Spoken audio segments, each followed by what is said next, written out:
सबसे पहले आप मेरा परिचय जानिए।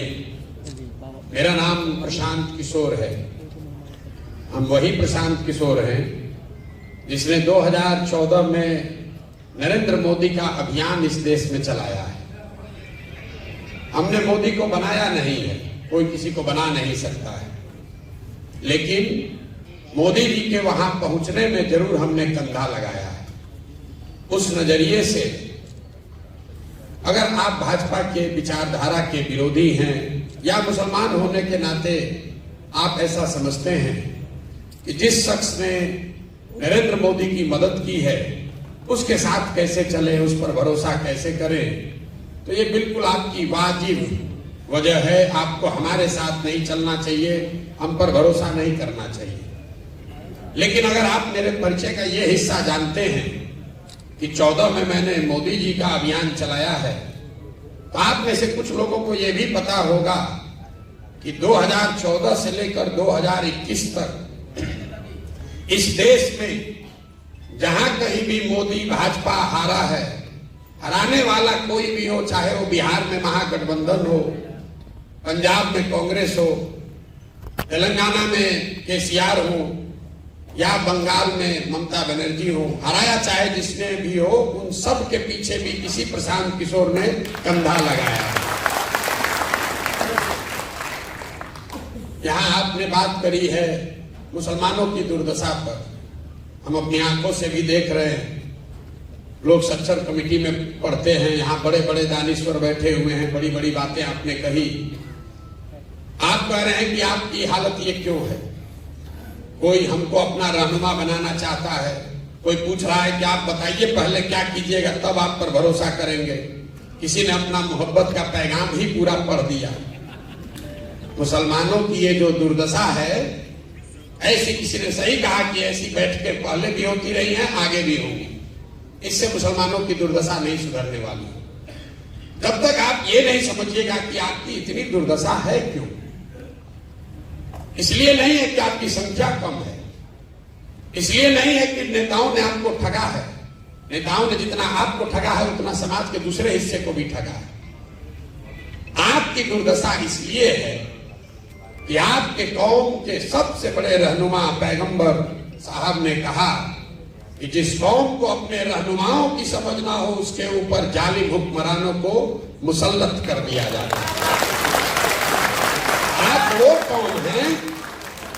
आप वो कौम हैं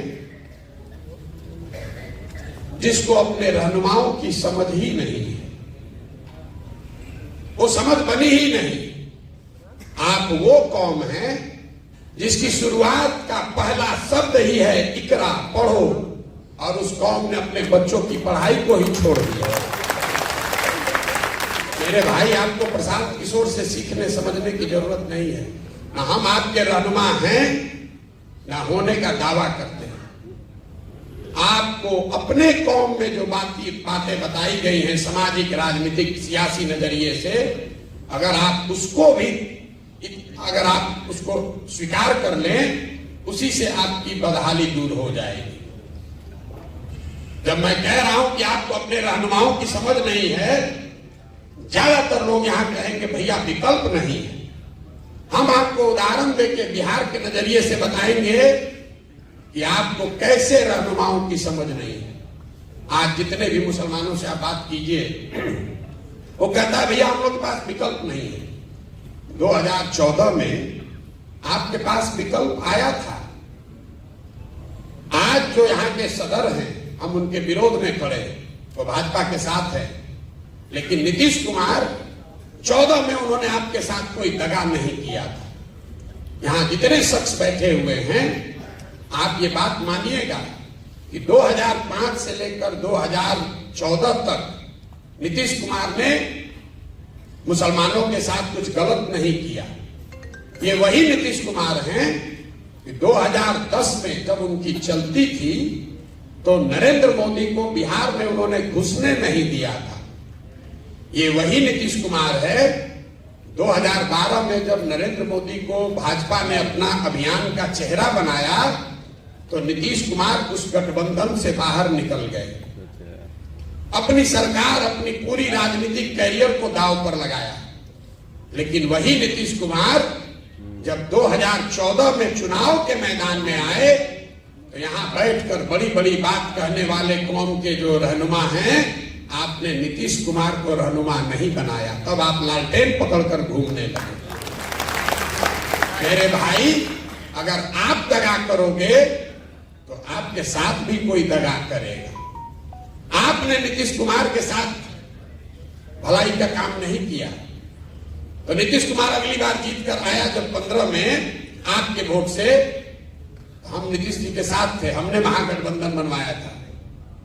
नीतीश जी आपको हमेशा कहते थे, प्रशांत जी कुछ भी कह लीजिए, मुसलमान हम लोग के साथ रहेगा नहीं। तो जैसे ही उनको मौका लगा, आपको ठग कर भाजपा की ओर चला गया।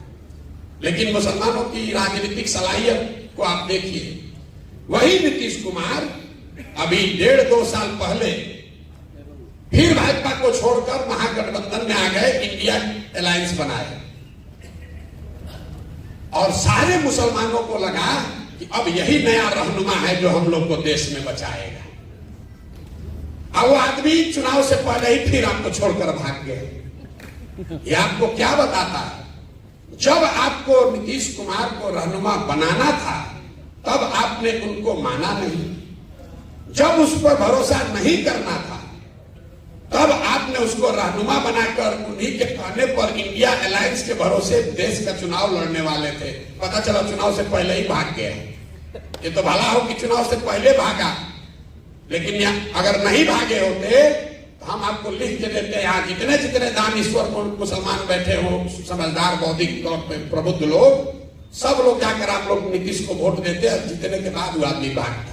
तो आपका जान बच गया कि इस बार वोट लिए लेने से पहले ही भाग गया। मैं आपको ये क्यों बता रहा हूं? आप वो कौम है जहां अभी भागे हैं वहां भागते, खाली चुनाव के बाद भागते। मैं आपको ये बता रहा हूं कि राजनीतिक सलाहियत के मामले में ये कौम सबसे पिछड़ी है। आपसे ज्यादा राजनीतिक समझदारी दलित समाज को भी है, अति पिछड़े समाज को भी, किसी भी समाज को आपसे ज्यादा राजनीतिक सलाहियत है। तो यही बात तो मैंने आपको कहा कि पैगंबर साहब ने कहा कि जिस कौम को अपनी रहनुमाओं की समझ ना हो उसके ऊपर जालिम हुक्मरानों को मुसल्लत किया जाता है। बात अगर पैगंबर साहब ने कही है तो गलत नहीं हो सकती, लेकिन आप अपनी सुविधा अनुसार उसका आधा लाइन पढ़ रहे हैं। आज के हुक्मरान जालिम है ये तो आप पढ़ रहे हैं, उस पर चर्चा कर रहे हैं, लेकिन किस गलती से ये जालिम हुक्मरान आपके ऊपर मुसल्लत किए गए हैं ये नहीं समझना चाहते। इसीलिए आपकी ये दुर्दशा। अब प्रशांत किशोर पे आपको रहनुमा दिख रहा, कोई कह रहा है कि आप बताइए आप कितना हक दीजिएगा, क्यों आप हमसे हक मांग रहे हैं? आपकी अपनी ताकत नहीं है। 18% की आबादी का जिसका दावा कर रहे हैं, जिसका दम्भ भर रहे हैं, 18% की आबादी में कोई लड़का नहीं है जो यहां बैठे और यहां हिंदू समाज के लोग बैठकर कहें कि आप हमारे रहनुमा हो जाइए। कोई तो नहीं कह रहा। हम लोग तो कोई ऊपर से नहीं आए। ये क्यों है? क्योंकि आपके मन में राजनीतिक बंधुआ मजदूरी घुसा दिया गया है। आपको ये बता दिया गया है कि आपको किसी न किसी के पीछे ही चलना है। आप चाहे कांग्रेस के पीछे चलिए या राजद के पीछे चलिए, अब आपको लग रहा है प्रशांत किशोर के पीछे चले। मेरे भाई, किसी के पीछे चलोगे तो आपके साथ धोखा होगा ही होगा। प्रशांत किशोर के साथ चलिएगा तो भी धोखा होगा। जन सुराज अभियान में हम आपको ये नहीं कह रहे हैं आकर हमको वोट दे दीजिए, हमको बना दीजिए, हम आएंगे सबका चिंता कर लेंगे। जिस कौम में लोग अपनी चिंता नहीं कर रहे हैं, जिस कौम में लोग अपने बच्चों की चिंता नहीं कर रहे हैं, उसकी चिंता प्रशांत किशोर कैसे कर लेंगे?